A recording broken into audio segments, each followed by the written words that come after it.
So how is the world better off because women in cybersecurity movement is in it? The women in cybersecurity Middle East is a blessing to all of us.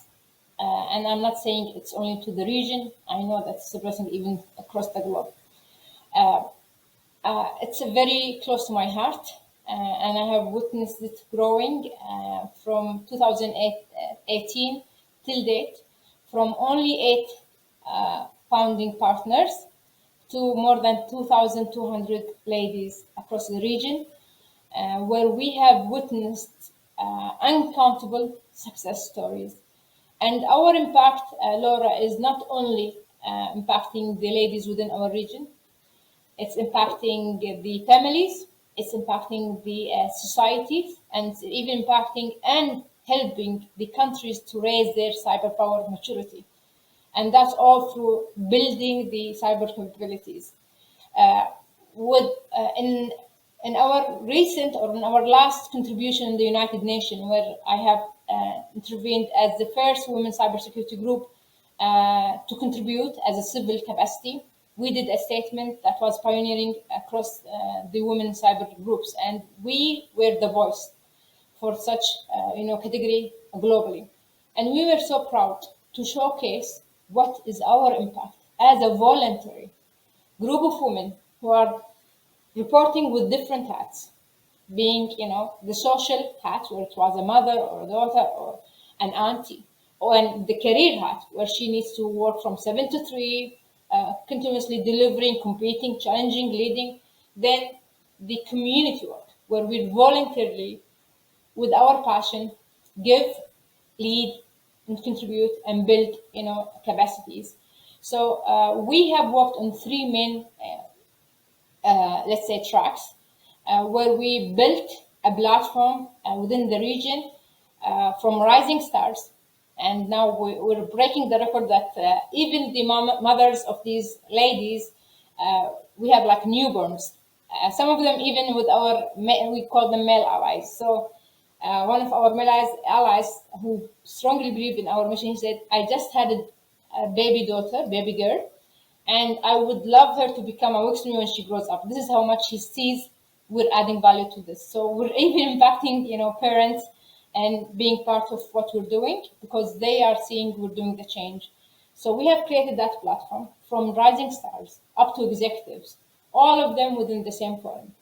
And within that safe environment, we fully give, a safe place for our ladies to throw a question, to witness a success story, to be inspired. And a very quick question, that's just a small example.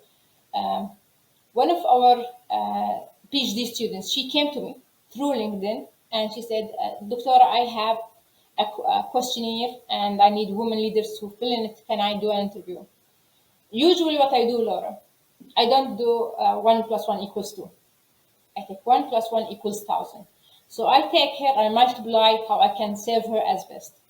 I took her, I invited her to our group, and she became part of our community. That interview question, instead of she having only one interviewer as myself, she had a long list of other women leaders contributing to her research. She became part of the community, witnessing the success stories, and as we celebrate each one's success story there and inspiring others, she said, Doctora, يعني, while I'm doing all of that and witnessing what you ladies are achieving, I started having that confidence built in within me. I can do that too. And she was doing her PhD in the UK. And she became so brave and courageous that she has submitted her research in the IEEE, which is a very well-known institute conference at the UK. And she submitted her research and she won with the first place of that research competition. Thankfully, and I highly acknowledge that from her, that she came back, she said, thank you, Wixme, for being a part of that success story. Without me witnessing you doing all of that, I wouldn't have the confidence to do it myself. And today I'm winning that. And thank you for being the push and motivator. Today, alhamdulillah, she has graduated and we celebrated her graduation. And she's back to Saudi to work. And she's a remarkable leader as well. So that's the platform we create, where these stars and re-rising stars flourish to contribute and to start upskilling themselves, soft skills, technical skills, and all of that. And within that also forum, we do technical knowledge sharing. We work on the soft skills. We work on the transforming them as well. One of the things also, sometimes I do the transformation by force, initially, but later on they say, Doctor, thank you so much. I always enjoy saying that story because we do have very wonderful and brilliant ladies in cybersecurity technical things. Usually, Laura, in the technical cybersecurity, it's mainly male dominant. It requires some, and usually that percentage is always high. So I took my stars in that domain, who are so passionate. When you're passionate in something, you will always, be an outstanding person. That whenever you do what you love. So I took them. I said, we have competitions that we're running through the region, and in that competitions, Laura, usually globally, number says that majority of these players are males. So we did our first regional competition, and that's something of the impact why the world is better with us. So when we started our first regional competition of cyber challenge to our region, which is a culture of male dominant, we put a criteria, and we were challenged. Don't do this, Reem. We might fail. This is our first challenge. We don't want to be that risky. I said, if we don't put this criteria, then we're not walking our talk. This is not our mission. That criteria was saying you can form your teams because it's a cyber challenge, and you can, formulate your team, but at least you need to have one girl in your team, one female in your team. Without that criteria, you will be disqualified. So within our culture, that was a shock. Yani. Why are you forcing us to have a girl with our team? So majority of the teams were like males and all of that. So I said, if you want to be part of our competition, you want to get the prize, you want to get the money, you need to get our girls within the team, even if they are observing, even if they are learning. At least I'm doing something. So we have increased within our regional. We did 3 years on the row of an increase where we have contributed of 36% of the first time were girls and females players, 36% of the players. Then the following years, it became 63%. 63%. So we even broke the record that the 63% of the players were females. This year we also did it, and it was around 50% were females. So this is troubling and introducing something new to the culture, where these cyber challenges were male dominated. Now we're bringing it to a new era, where players are female players, hand in hand and shoulder to shoulder with our males, because eventually we're building the cyber capabilities.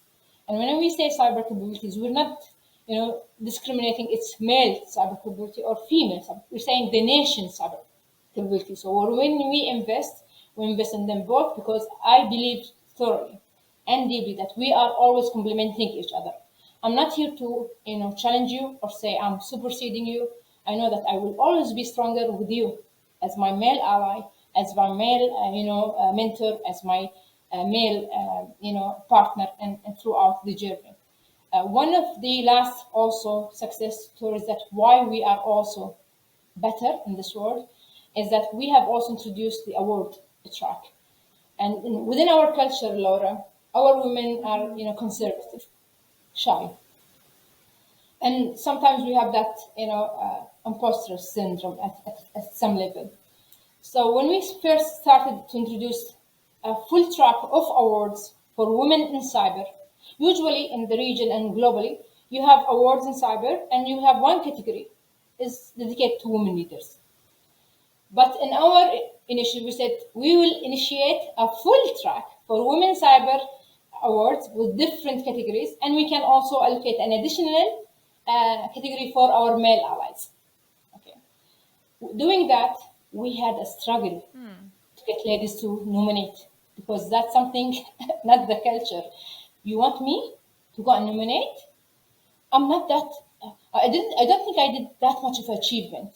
And when you see what she has done, oh my God, Mm-hmm. yeah, I mean, I jumped on a calls of 30, 20 minutes, sometimes up to an hour, just telling them how awesome they are, how inspiring they are, and how why do we need them.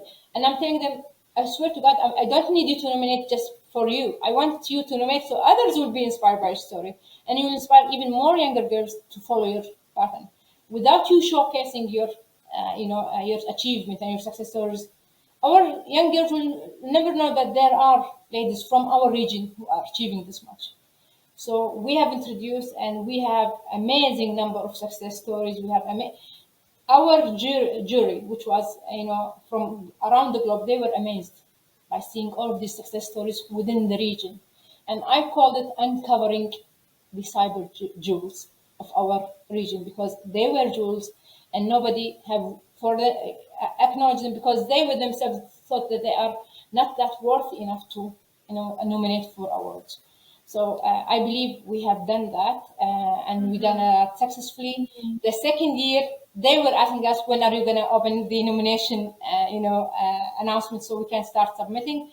The third year, we didn't even do the calls to start, encouraging anyone, because everyone was encouraged to submit and compete on that one. So that's by itself is the cultural shift. The last thing is that we have done transformation for the ladies themselves, where they were used to become followers or sitting in the passenger seat. We have recognized potentials in them, and we're talking about rising stars, Laura. We're not saying about executive. We're talking about rising stars with 2 to 3 years, experience. So I took them in our initiative and let them lead. You need to lead the marketing. You need to lead the cyber challenge. Some of them were, no, I want to play. I want to, please, doctor, let me play. I don't want to lead the game. I want to be one of the players. I said, la, la, la. You will be the one who lead the game, because when you put the hat of leading the whole thing, when you play, you're only one opportunity, one person playing. But when you lead, you're giving an opportunity for hundreds of people and peers of your age to have the opportunity to play and to upskill. And remember the good deeds. In our culture, there's in Islam. Remember the rewarding from God when you do this for free to the community. Remember that. I swear to God, Laura, they were struggling. Oh, they are playing. I want to jump playing. I said, just hold on to your leadership and keep leading. At the end of the exercise, and when we did that success story, that star, she transformed from being at the passenger seat towards the driver's seat. And not only driving that challenge, she started driving other community and contributing with other community from the same hat that has she found herself capable to. So we're unlocking potentials. So maybe in short, these three tracks, why is Wix me better in this world, and the impacts we're delivering to the whole world.